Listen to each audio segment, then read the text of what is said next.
Welcome to Jurassic Park. You're gonna need a bigger boat. Why don't we just wait here for a little while? Do you want to know what it is? There's no knowing where you might be swept off to. Help me, Obi-Wan Kenobi. You're my only hope. Shepherds we shall be, for thee, my Lord, for thee. I don't know. I'm making this up as I go. There's a special rug in hell reserved for people who waste good scotch. He peed on my rug! He peed on the dude's rug.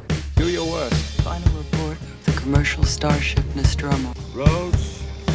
Where we're going, we don't need roads. Well, welcome to your feature presentation, the podcast where we explore stories through the latest movies and pop culture. Grab your popcorn and enjoy the show. I am your host, Heath Fall, and today, the matinee maniac, Andrew McKay. Oh, best one yet. Wow. I've used that one before, but I enjoy that one a lot. I think it's you're a matinee. What's your preferred time of the day to watch a movie? Like, I just thought you ideal. What's your preferred situation of any point? Yeah, I guess time to watch a movie is like 8 p.m. Start time 8 p.m. Mm-hmm. Yeah, I can see that. Like, especially for me and you, like, kids are in bed. Yeah. You know, you're just hanging with your wife. It's crucial that kids did not just go to bed, but kids have been in bed, and I can like declutter the house, clean up some toys, pop some popcorn or whatever. Like do some things that I need to do to get ready. So 8 p.m. is like I've got time. I can make this work. I've got time. Yeah, nice. I could turn on all the lights in my whole house. Yeah, I was gonna say your wife just came in, confronted you about that. There were 6 lights on in the house, and I was like, you know, I mean, hey, if we're gonna talk about wives, my wife is upstairs right now watching The Secret Lives of Mormon Wives. So wow, she might not want that out there, but that's what she's doing. Are they secretly not Mormon? Is that the secret? I don't know. It looks pretty crazy. I encourage everyone to just look up a trailer for that show, and it's pretty nuts. It really is. Wow. We should have a tier system of when does the weekend release underperform The Secret Lives of Mormon Wives? Where sometimes we go, you know what? Don't go see a movie this weekend. Watch The Secret Lives of Mormon Wives. Beautiful. Yeah, I think it's funny. We have talked about that in a serious sense that like sometimes the TV is better than the movies the weekend. And like, it's weird because I feel like we have so much streaming going on right now. I think we are coming to a point where, someone was telling me the other day, it's like, is streaming kind of holding up Hollywood right now? Because they're getting all these movies that are they're buying them, going straight to streaming. Like, is that kind of helping Hollywood keep going? You know, because we have all these movies that are like, who's paying for it when this movie cost $500 million to make and advertise for, and then $40 million is made from people going to see? You know what I mean? It's like that seems to happen a lot, and it's like, but these companies are still going. Like, where is this money coming from? You know? Yeah, man. Jeff Bezos, like Jeff is funding every movie. I think of like the fight that happened a couple weeks ago, Jake Paul and Mike Tyson. That was the Netflix event, right? Like that was last, yeah, it was the November 15th. So that like Friday night, everyone's getting on Netflix to watch a fight, like a boxing match live. That's crazy.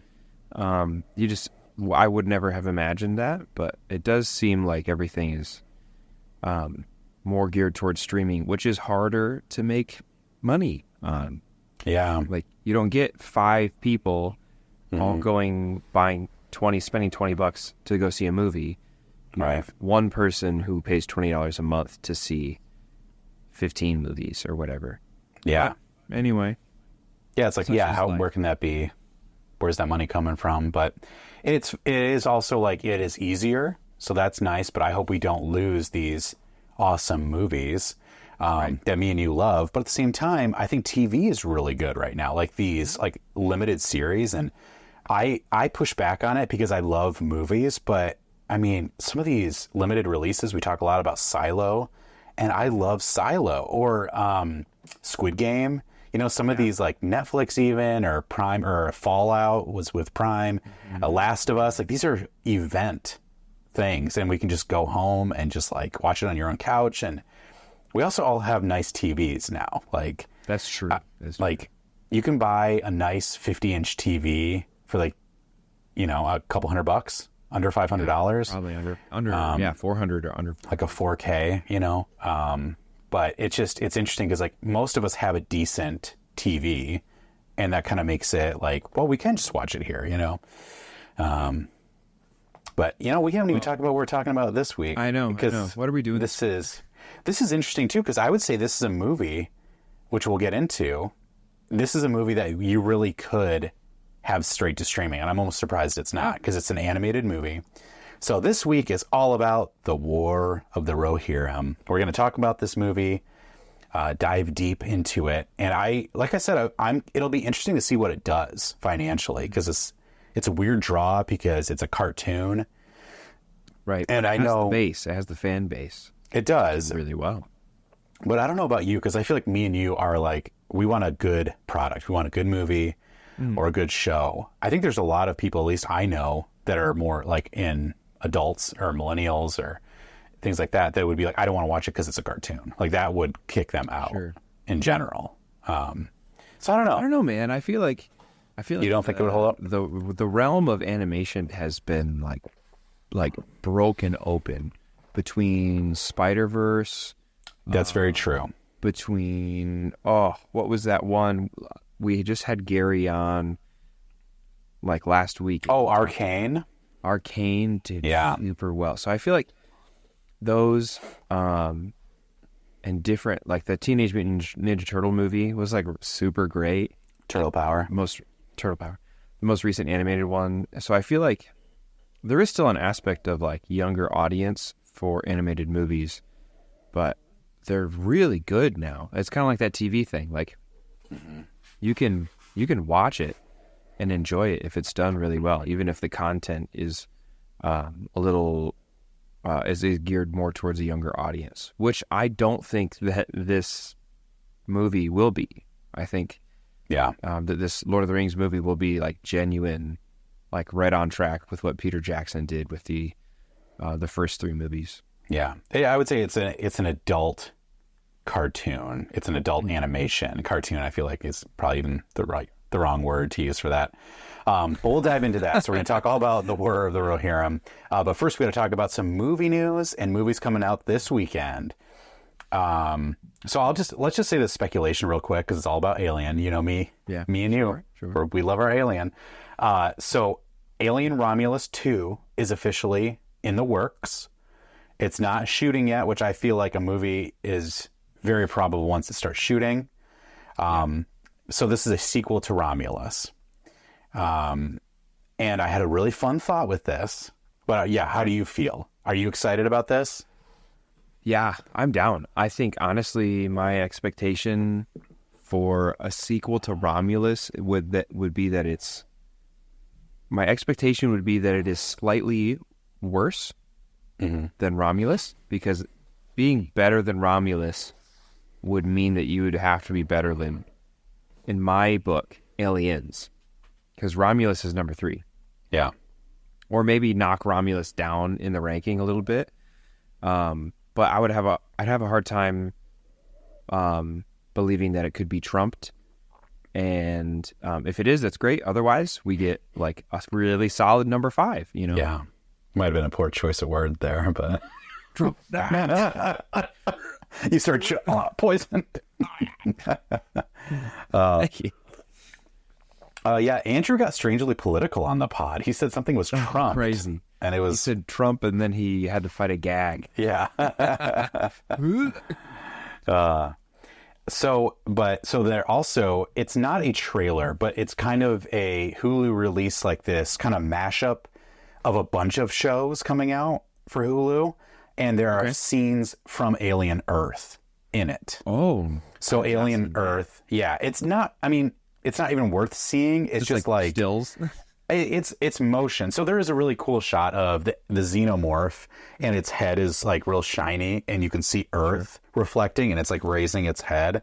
Ooh. So like that's sweet. But I'm hoping, maybe even by the time this video comes out, but I'm hoping that means we are getting a trailer soon. Yeah. Tight. And so I found this really interesting. So Alien Romulus, the second one's coming out, and I was like, I want them to finish Alien Covenant's storyline.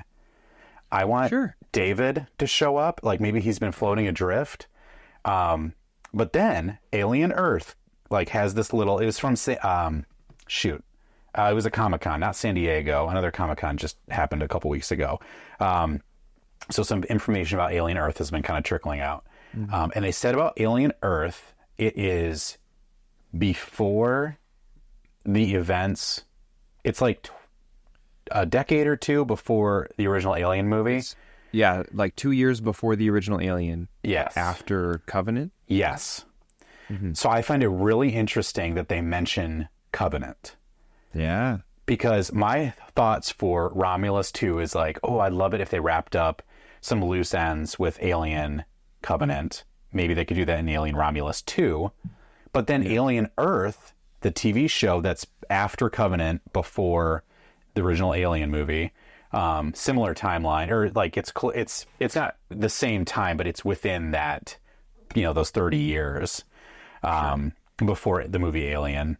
How cool would that be if maybe the show is gonna, like, what if David shows up to Earth, or I don't know. Like David would show up to Earth. This is my guess: is David shows up to Earth and tells Weyland-Yutani, the company, "Hey, I've created the perfect organism, but it's not with me, and I can tell you where it is."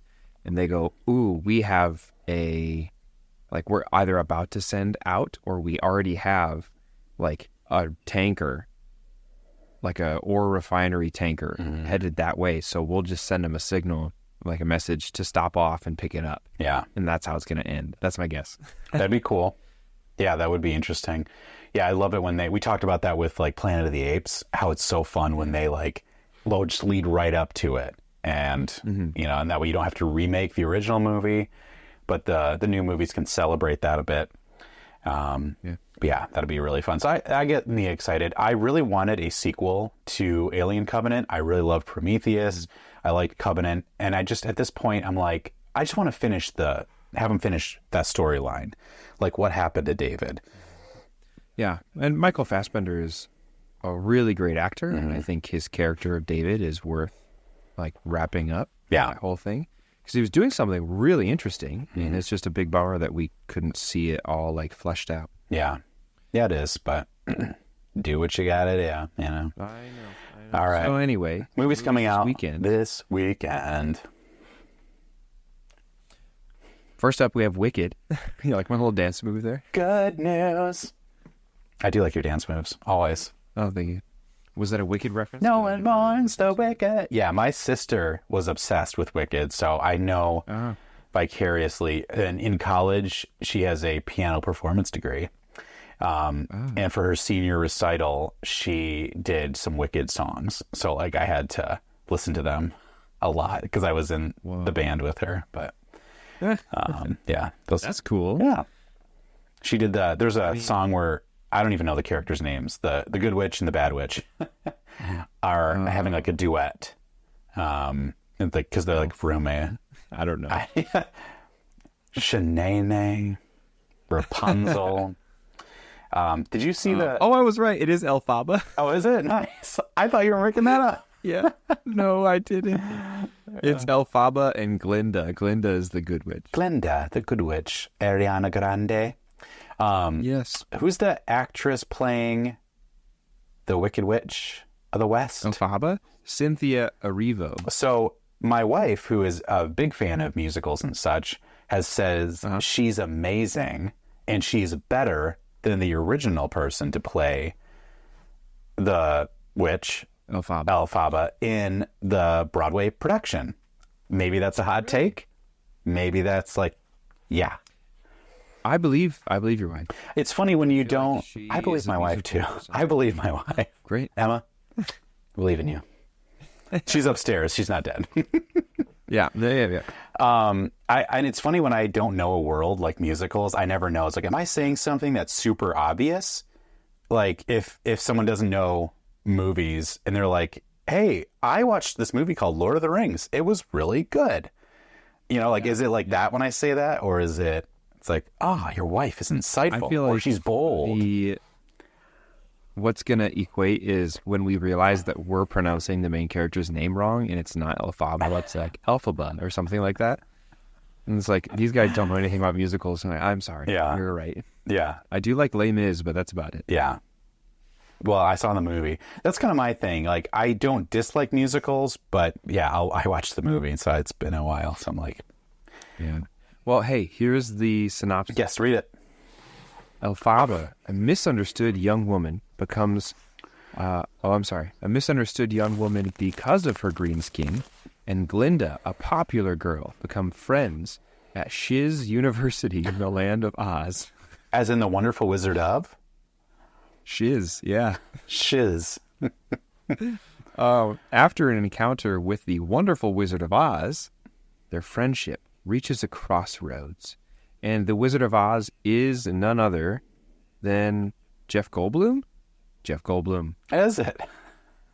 It is, yeah. I hope he's exactly like his character in Thor Ragnarok. Yeah, the Collector. Yeah.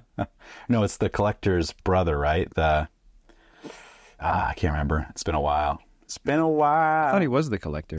No, the Collector is Benicio del Toro. You're right. Gosh, what's his name? Yeah, I don't remember who Jeff Goldblum was. Well, he was just Jeff. He was himself. He literally was. He was like, you are just Jeff Goldblum. Even like I rewatched The Prince of Egypt and Jeff Goldblum is Aaron, the brother of Moses. Yeah. Like, dude, you aren't anyone except for Jeff. If you love... He's like still stuttering and he's like, Pharaoh, I'm sorry. If you love The Prince of Egypt, go look at the IMDb. Look at the actors. Like, it is such a... everyone is in this. You know every single name that's in it. It's like, that's crazy. Yeah. It's a good one. We should do a movie talk on Prince of Egypt. Oh, that would be so good. It would have to be a sing-along. It'd have to be a musical episode. Yeah, like we'd sing everything. Yeah. Should we write a musical? Like, episode is a musical. I think our whole podcast episode is a musical. Oh, that'd be... Welcome to your feature presentation, the podcast where we... We'll workshop that. Yeah, it'll be great. Yeah. Okay, so we have Wicked. Second movie coming out this weekend is Bonhoeffer, Pastor, Spy, Assassin. As the world teeters on the brink of annihilation, Dietrich Bonhoeffer joins a deadly plot to assassinate Hitler, risking his faith and fate to save millions of Jews from genocide. I've spent a lot of time in Christian circles. The majority, actually the entirety of my whole life has been in Christian circles. And Bonhoeffer came up as a pastor and theologian and writer very early, like probably early college, late high school. And he has he doesn't have a book, but there was a book written about his life, I think with the same title as this movie. Oh, yeah. And it's very good, very compelling. So, yeah, I'm looking forward to this. I was going to say, I've got a youth ministry degree, and same thing. Bonhoeffer was a very interesting guy, and he wrote a book while in prison. And man, he was a very interesting guy, because I think he talked a lot about, because he was a pastor, and he was a German, and he really was conflicted with, should I kill Hitler? And it's funny because now looking back, everyone would say yes, but it would be the equivalent of right now, like, do you kill this leader? Like, is it a... Like someone takes over our country. Yeah. Is it a right thing to do? I know a bit, little, political heat is up right now. I'm sure some people are just like, yes. And some people are like, no, but seriously, like, I think as a morality thing, because I think people talk a lot, but like, is that right for you to do? And what level of evil is that okay? And I think it's interesting because he was even conflicted. And especially back then, like, I would argue that not everyone knew everything Hitler was doing at the time, 100%. It's not like they went to Dachau all of these, terrible places and be like, this is what Hitler's doing. Should you kill him? Yes or no? Like, he's in Germany, and like, there's so much propaganda pushed against like Hitler's our savior. And, so yeah, I think the conflict of Bonhoeffer is really cool. And so, yeah, this is one of those movies. I feel like it's a lower budget Trump, not a lower budget, but you know what I mean? It's not a, oh yeah, I think it is. Actually. Well, I guess I feel like low budget to me means cheap. I think I just meant like it's not a blockbuster. It's not the next Avenger. Like Angel Studios is not putting $350 million in this project. But it's all acting and writing. I don't think they have to. Yeah. Yeah, I don't think they would have to. I think this is a good example of like a story, a very gritty, grounded story that can be told in this kind of atmosphere. Yeah. So with this studio, I think it'll be really good. Go see it. Yep. Third movie coming out this weekend, Gladiator 2.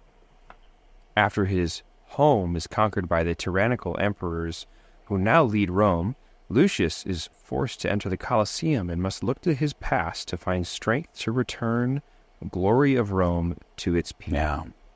Yeah. I watched the trailer for all these movies, and this one was interesting to me because like halfway through the trailer, can I say it? Sure. Oh, okay. It seems like Russell Crowe's his dad? I don't know. So I think because Lucius, I don't know who is who in this movie. So Lucius is the guy that was there before.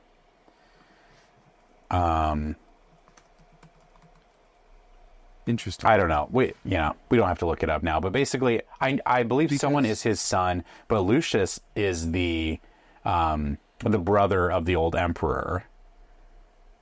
Like that's her kid. So it's like the old emperor's nephew. So I think it's like, but I don't know who is in power. I mean, so here's my thing. It's a Ridley Scott movie, and he did the original one.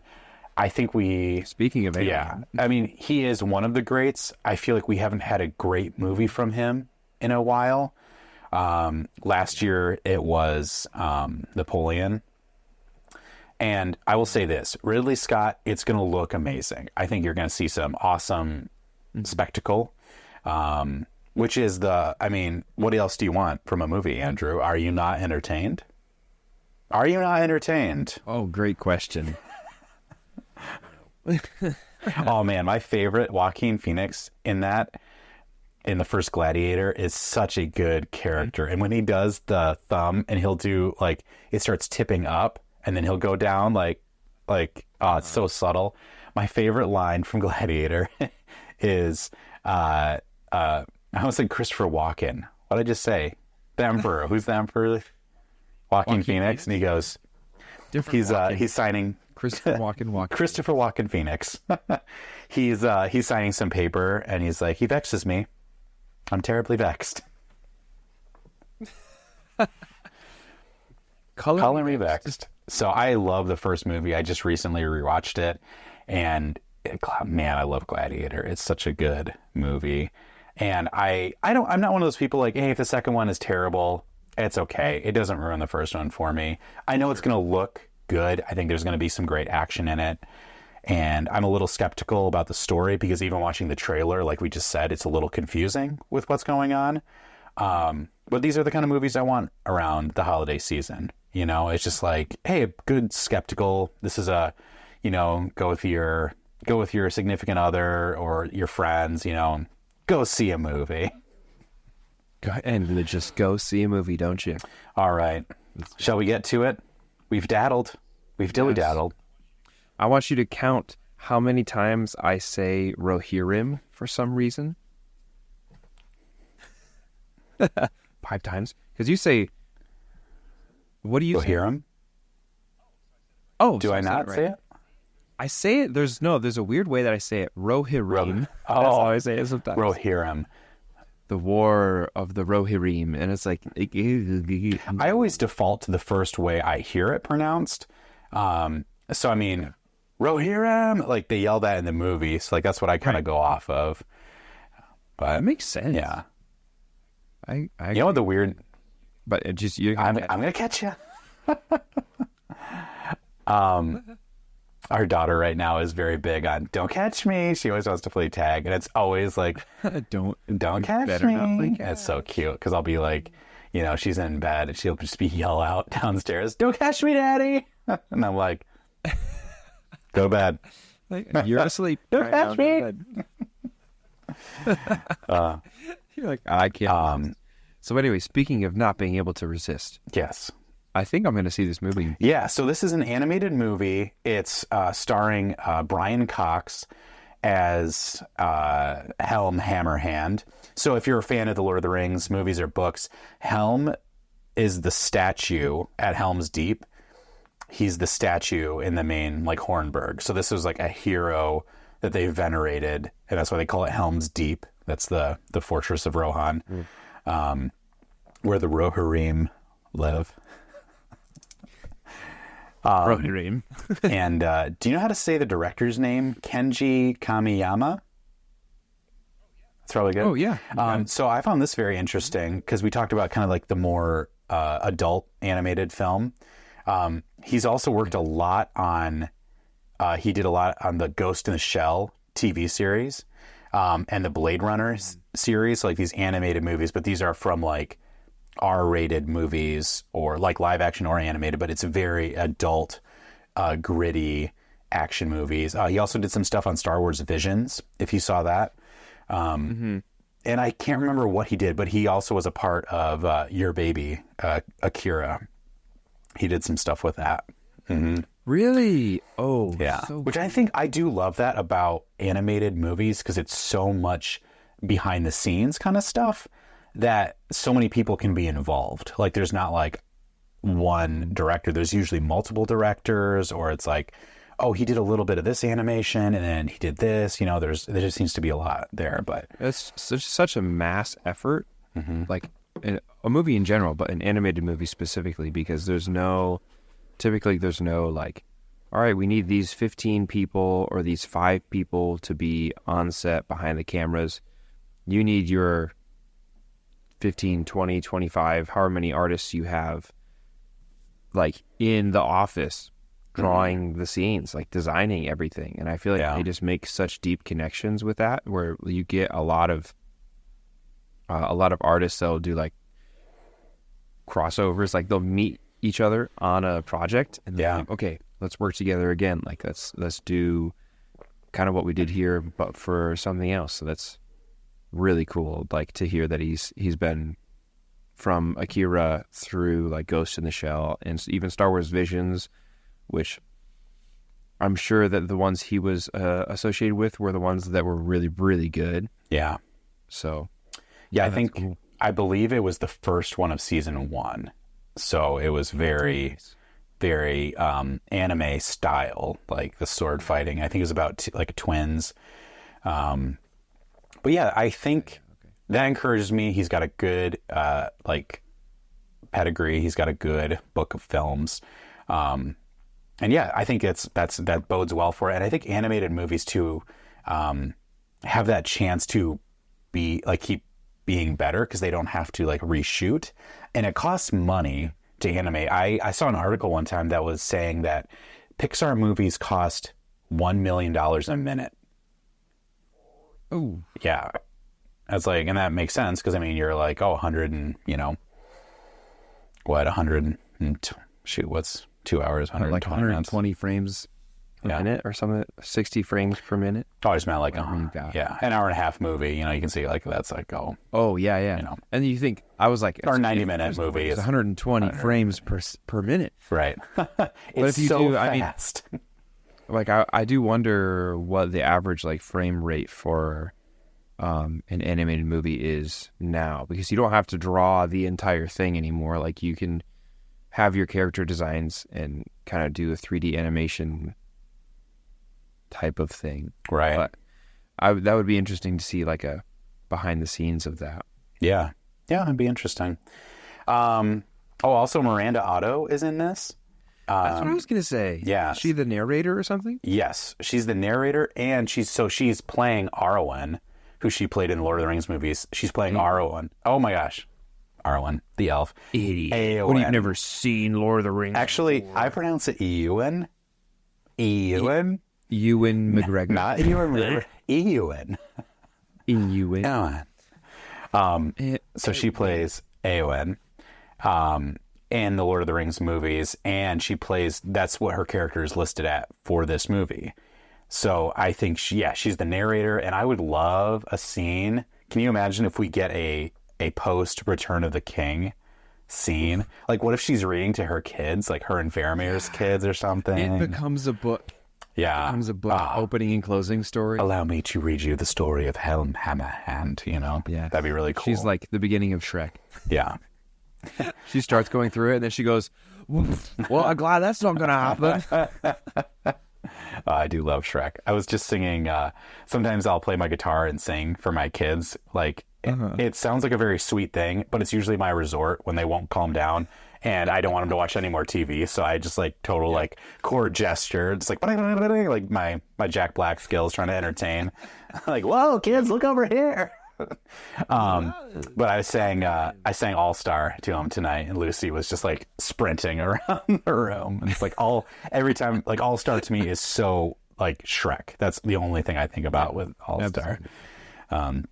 Because the years start coming and they simply do not stop coming. That's a word on the street. And here's the thing that I always think about, because I'm a Lord of the Rings nerd, is the song All Star is very anti-Tolkien, if you think about it, because what does Tolkien say? All that is gold does not glitter.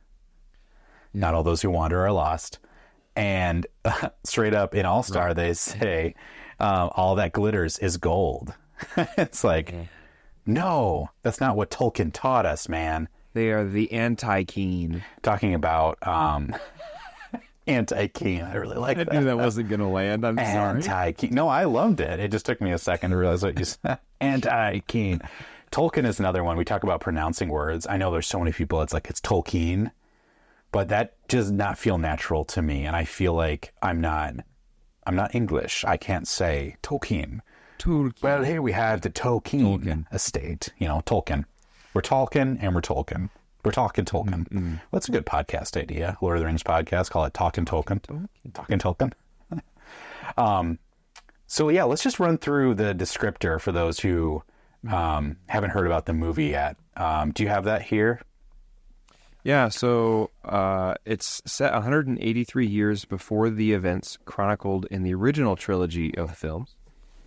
It tells the fate of House Helm Hammerhand, the legendary king of Rohan, as you said, has a statue in Helm's that is his deep. It's his keep, and it's his deep. His keep. It is a deep keep.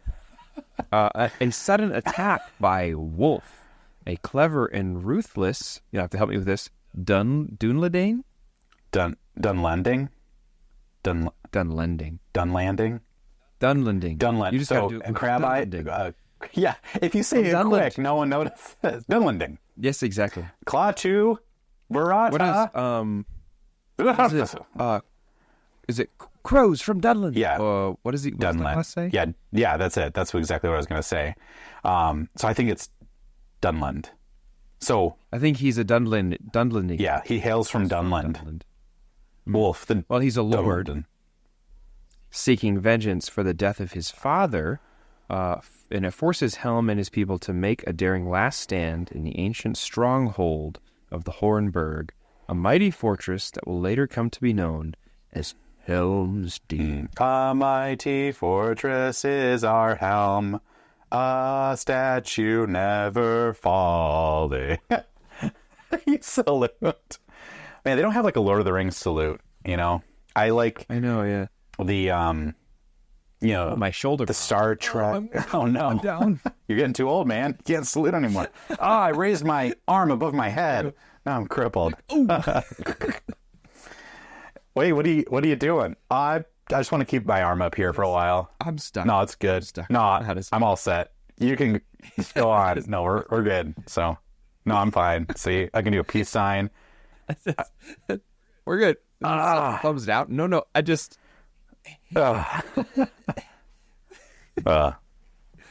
Uh-oh. Anyway, But yeah, I think it's going to be, the trailer looks really good. It does look really good. Yeah, it looks, very, like the coloring, the lighting looks really, really sweet. And I think definitely kind of like a Ridley Scott. I think the visuals are going to be great in this movie. And I think for Lord of the Rings fans, it's like, hey, another thing. And I think it's probably going to be better than the other previous animated films. Nothing can be better than they're so crazy. Crebain from Dunland. Right? I think he says Crabine. Crabine from Dunland. But also that wasn't the word we were trying to figure out for now. No, it wasn't. We said just crows, I think. Crows. Crabine. Birds from Dunland. Nothing. It's just a whistled cloud. Crabine. Anyway, it's moving fast and against the wind. Also, speaking of cameos, it'd be so funny if they like threw so many cameos into this movie that like Eowyn is like reading to her kids and Faramir is like in a rocking chair just like listening to the story, and like Aragorn like walks by the door, is like classic, you know. What a good one. Like, what can they do? And then, like, they show, like, Legolas and Gimli, and, like, Gimli trips or something, and they're trying to get water. Like, for some reason, they're all hanging out, you know, and they're all like, classic, let's just tell the story of Helm. Yeah, it's actually Eowyn reading them the book of a different Helm's Deep story to them in their old, like, they're all geriatrics. Yeah. Like, they're all old. They've got blankets. Yeah. And they're just... It's the Fellowship reunion. Helm's Deep that I was there for. They're like, no, Grandpa Aragorn. Yeah, it's you know, when I was a boy. Anything you say, Grandpa. Who doesn't want to see their heroes old? Love it, Star Wars. I don't. You know, it'd be awesome. Let's take like a hero like Luke Skywalker and make him a decrepit old man that doesn't want to fight or be a hero anymore. Doesn't that sound fun? Are you in? I'm in. Sounds like, yeah. Okay, we got to make it subversive. We got to make it so nobody knows what's going on. So he's handed like the legacy lightsaber, and he just like tosses it over his head. Yeah, lols, just for the jokes. When those porgs were playing with that lightsaber, did you think it was going to go off? I totally thought it was going to just like... I mean, honestly, they could go... It's animated, so they can have old Aragorn be really old and disheveled and angry. Oh, yes. And someone brings him this Anduril, the Flame of the West, and he looks at it and goes, and just throws it over his shoulder. That'd be basically the same thing. I don't want to be king anymore. Yes, I've run away again. Yeah, so the whole plot of this movie is Eowyn has to convince Aragorn to come back and be king. He's like, I'm pretty sure someone had to do that already at least one time. I love the like the kind of juxtaposition between the book and the movie, because movie Aragorn is like, I don't want that power. I've never wanted it. It's like, you have to be king. You have to take up this mantle. And then like Aragorn in the book is like, oh, I just can't wait to be king. Oh man. I never picked up on that. That's good. I'll have to reread. Yeah, it is very different. I think for him, he is like, I'm the deposed king. And I think he's really he's had that moment of, it's my time. I need to claim my kingship. He's had that moment before the adventure, really. And so I think the movie is just kind of showing that to be, you know, hey, let's see him go through that journey. That's interesting. He just wants to be a ranger. He just wants to, you know, forage and find Kingsfoil. Kingsfoil, it's weed. Do you know the Everlast plant, Sam? We're just having fun today, aren't we? This is a fun one. So I guess, like, what are your expectations for this movie? I think my expectations are like, genuinely, we joke about cameos. Aside from Eowyn, I don't want any repeat characters, to be honest. Like, the whole story, like the whole Middle Earth is so vast, and there's so many stories that you can tell that are interesting. I genuinely hope that everyone is brand new. I mean, there's cameos enough in just locations, and like, oh, that's how that location got a name, you know, like Helm's Deep. that kind of stuff to make it feel like it's the same world, right? To remind you of that. But I'm hoping they don't pull out some weird, like, there's Gandalf in the background or... Smoking a pipe. Yeah. I remember Helm. Like, yeah, like, I don't know. Bilbo's dad. Yeah. I think this does frustrate me about Lord of the Rings properties is they're like, oh, we should make an animated movie in this world. And I'm like 100% in. Yep, let's do it. But then they choose something like this story, which is a newer story, you know, but it feels very like we know, oh, get Eowyn to narrate it. And we've been to Helm's Deep and we're going to be at the Golden Hall and all that kind of stuff, which I'm excited for. But at the same time, I'm like, you're making an animated movie. You can go anywhere. Like, let's see something new. Like, I would love to see some stuff in the Silmarillion adapted. You know, give us some, I mean, what a cool way. It's like, people are always like, they could never make some of these epic wars in the Silmarillion, but like, give it to us in an animated or format. like the beginning of the entire, like, world, or like the creation of Middle Earth. That would look so amazing. Yeah. In like this type of animation style. It would look really cool. Yeah.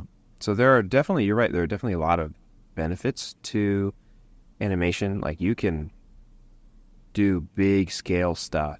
But yeah, I think that's my hope is that it's just a one-off, and my hesitation is that it's going to be boring. That the story, like, I'll be like, at the end of it, I'll just say, so what? Yeah. Yeah, I think, I hope it's a compelling story. And I think I'm excited for it because we've never seen an animated movie made after the Lord of the Rings Peter Jackson films. And I hope this is a trend. Like, I was like, okay, give us more, you know? But there seems to be a lot riding on it. And I think if it doesn't crush, it's not going to do anything. And I think the only way it's going to crush is if, like, oh, this is a great story. This doesn't matter that it's a Lord of the Rings story.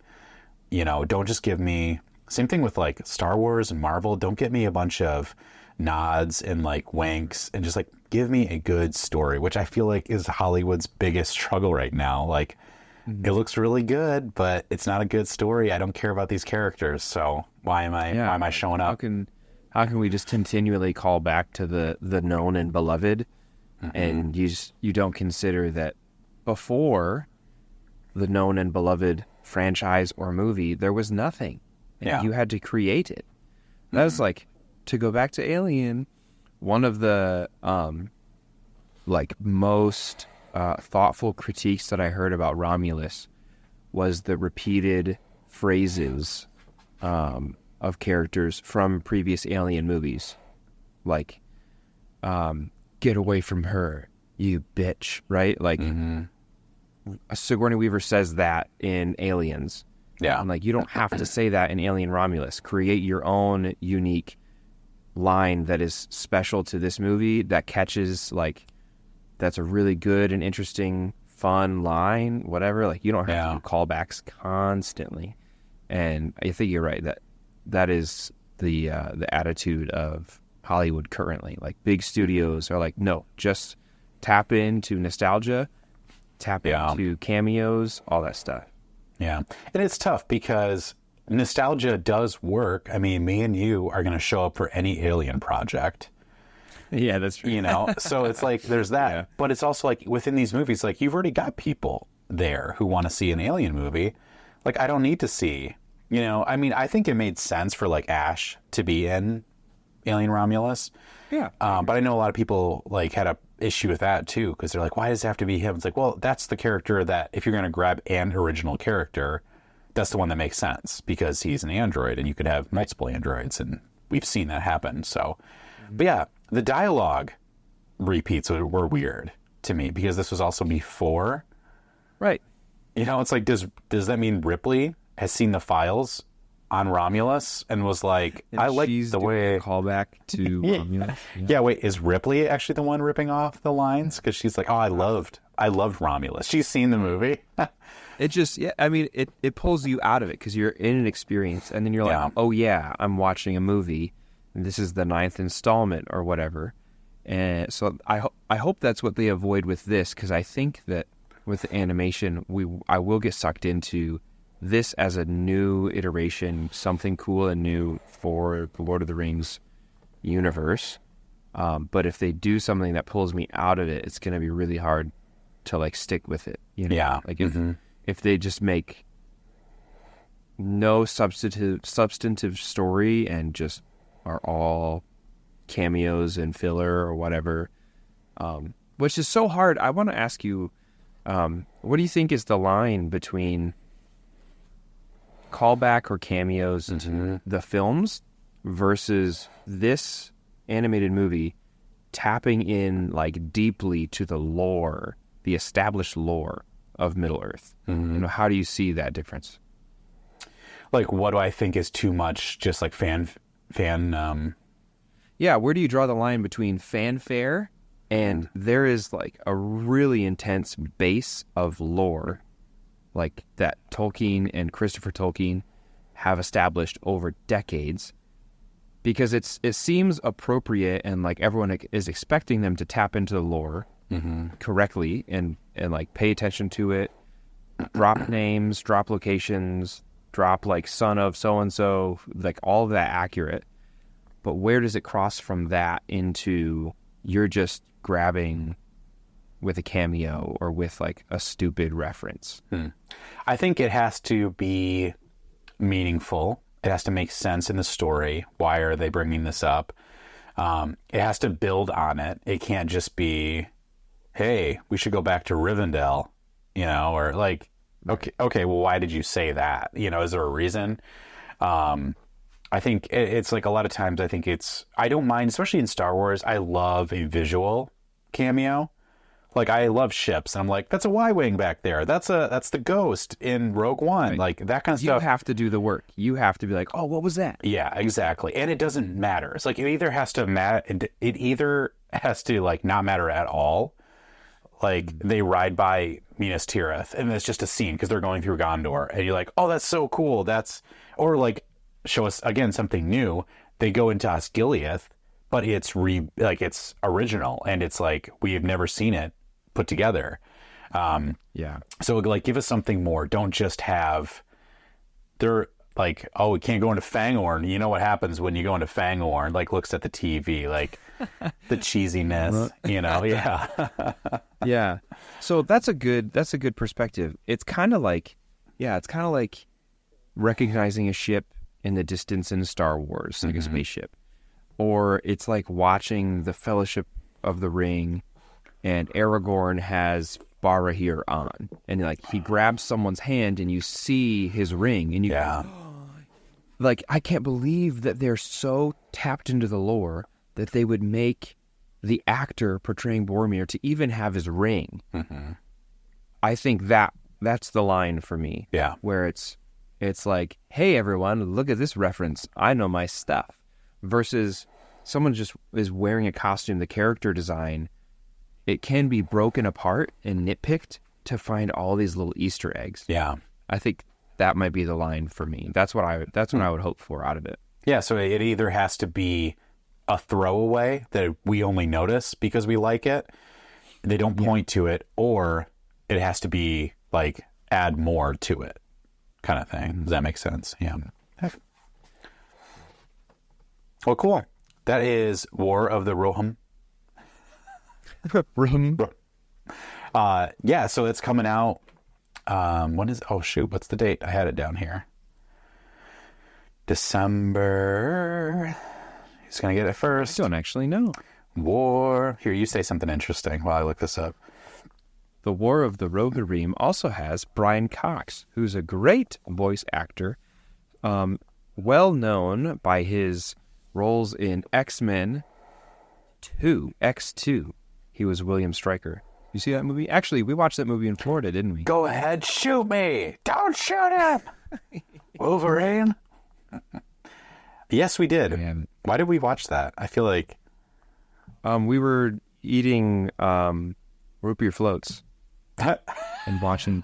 Did you find the date? Because it's December 13th for hold on a second. I have to say that I just wanted to, before we get into that, War of the Rohirrim does come out on December 13th. So that is shut up. Actually, yeah, it was funny because pregnancy is a funny thing, right?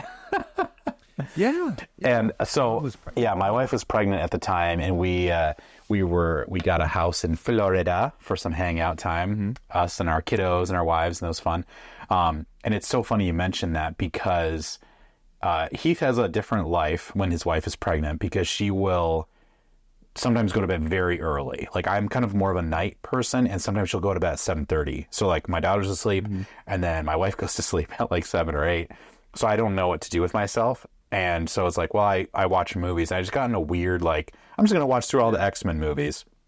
So I was on that train. So I think that's why I was like, I'm on X2. And they were like, let's watch it. And it's funny you bring up root beer floats because for some reason, this last pregnancy, Emma needed to have root beer floats all the time, which I'm all about. You know what I mean? I was like, hey, if it's what the baby needs, we're going to root beer float. We'll keep those supplies all in. You know, I've never had a root beer float while watching a movie in the theater, and I think that'd be a delightful snack.